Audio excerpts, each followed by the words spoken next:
यदि 2-3 question silly mistake से गलत कर देते हो तो समझ लो कि आपकी रैंक गई। ध्यान रखिएगा, ये प्लानिंग है, जैसे हार्ड वर्क करना एक प्लानिंग है।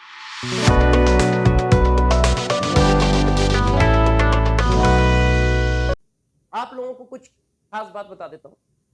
देखो, इस एडवाइस को सभी बच्चे ध्यान रखें कि पेपर में ज्यादा क्वेश्चन करना जितना इंपॉर्टेंट है उतना ही इंपॉर्टेंट है उसकी एक्यूरेसी।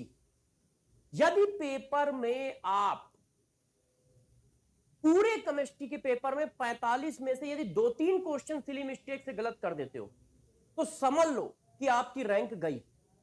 ध्यान रखिएगा, ये प्लानिंग है, जैसे हार्ड वर्क करना एक प्लानिंग है उसी तरह यह भी एक प्लानिंग है कि सिली मिस्टेक नहीं होनी चाहिए।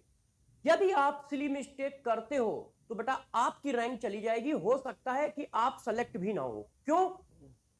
पूरे 45 क्वेश्चन में से यदि आपने 2 क्वेश्चन में भी सिली मिस्टेक कर दी तो जरा देखो कितना नुकसान होता है। एक तो 2 क्वेश्चन जो हमें आते थे, जो 8 नंबर दे सकते थे, वो 8 नंबर नहीं मिले, फिर -1 मिल गया तो 10 नंबर का नुकसान हुआ। ऊपर से वो टाइम, यदि उन क्वेश्चनों को मैं ना करता, ठीक है, तो उतना टाइम मैं किसी और क्वेश्चन को भी दे पाता तो शायद एक क्वेश्चन सॉल्व हो जाता।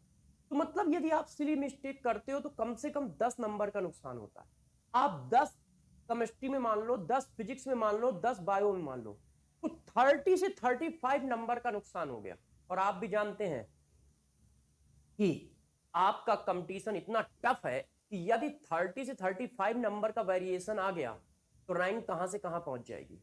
जो रैंक 100 आ रही थी वो रैंक 500 पहुंच जाएगी, 1000 पहुंच जाएगी, और जो बच्चा सेलेक्ट हो रहा था हो सकता है वो सेलेक्ट ना हो। तो बहुत बड़ी यहां पर जिम्मेदारी बनती है आपकी कि सिली मिस्टेक नहीं होनी चाहिए।